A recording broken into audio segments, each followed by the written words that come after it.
परम प्रेमय श्री श्री ठाकुर मोर जगत जननी श्री श्री लक्ष्मी माँ परम पूज्यपाद श्री श्री बरदा परम पूज्यपाद श्री श्री दादा आजीर भरोसा आचार्य देव ठाकुर परिवार का सभी समस्त का चरण में अनंत कटी प्रणाम।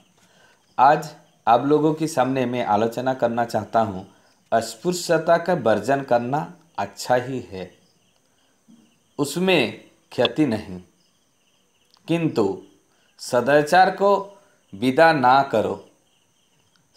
शाश्वती ग्रंथ वाणी संख्या 16 शीर्षक स्वास्थ्य सदाचार। हमारे परिवेश में कोई लोग कुछ लोगों से छुआछूत मानते हैं, जबकि किसी भी ग्रंथ में छुआछूत मानने की प्रेरणा नहीं दी गई है। लोग अपने मन मुताबिक चलन के कारण छुआछूत मानते हैं, जो सर्वनाश की ओर मनुष्यों को ले जाता है। वैदिक सभ्यता वर्णाश्रम धर्म को इस तरह से सजाया था जिसमें हर वर्ण एक दूसरे का पूरक था, एक दूसरे का सहायता पहुंचाता था। पहले आर्य ऋषि जो सदाचार का पालन करते थे, नियम निष्ठा से रहते थे, तो लोग साष्टांग प्रणाम करते थे, उनकी रक्षा करते थे, अपने शरीर इतना दूरी बनाते थे, वहाँ छुआछूत का ना मानने का कोई ही कारण नहीं था और नामो निशान नहीं था। श्री श्री ठाकुर जी ने यहाँ तक गए हैं कि माता पिता और गुरुजनों को साष्टांग प्रणाम करो, पैर छूकर प्रणाम नहीं करो, क्योंकि पैर छूकर प्रणाम करने से तुम्हारा आयु विद्या यश बल बढ़ता है, परंतु उनकी आयु घटता है, इसीलिए उनकी रक्षा करो। यही चीज़ श्री श्री ठाकुर ने बताया था। ठाकुर जी कहते हैं छुआछूत को सदा के लिए त्याग करो, इसमें क्षतिग्रस्त नहीं होगा, परंतु सदाचार पालन करने के लिए प्रेरित करते रहो और सदाचार से ही मनुष्य पूजनीय बन सकता है। जिसके हाथों से खाना नहीं खाओ, कहीं भी खाना नहीं खाओ जहाँ अपरिष्कृत है। जो सदाचार पालन नहीं करता है, उनके हाथों से खाना खाना अच्छी बात नहीं है, चाहो वो किसी वर्ण का भी हो।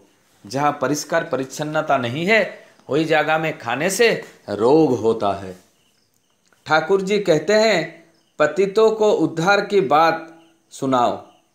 जो सदाचार पालन नहीं करता है, अगर हम उनके घर नहीं जाएंगे, उसके बातचीत नहीं करेंगे, फिर वो सदाचार पालन कैसे करेगा? उनको समझाना होगा, बताना होगा।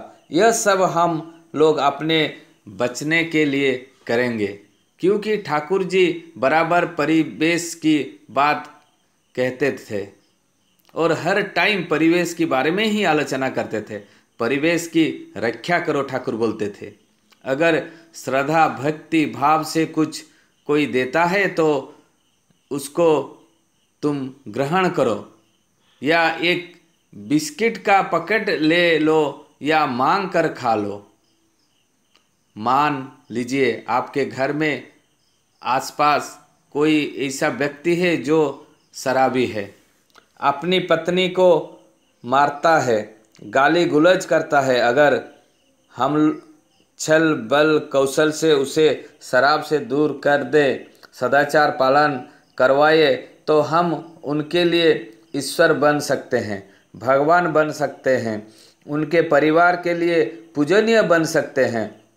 इनके लिए सबको गले लगाना होगा, इसी तरह काम करना होगा परिवेश के लिए।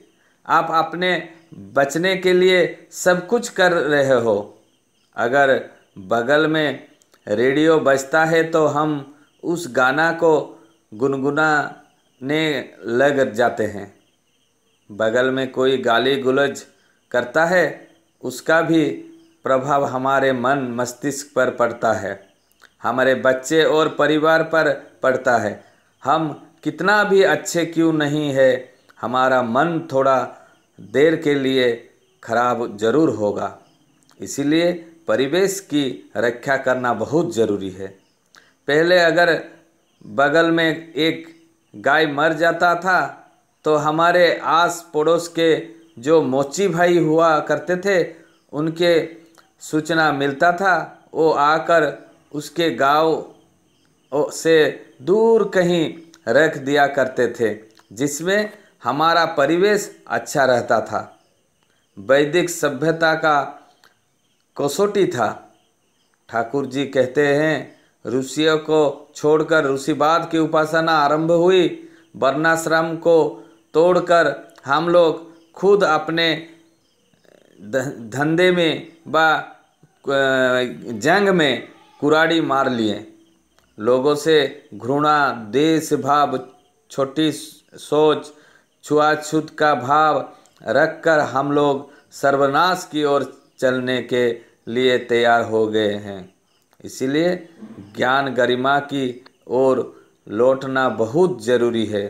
ये आलोचना यदि आपको अच्छा लगा, अस्पृश्यता की ओर वर्जन करना अच्छा ही है, उसमें खेती नहीं।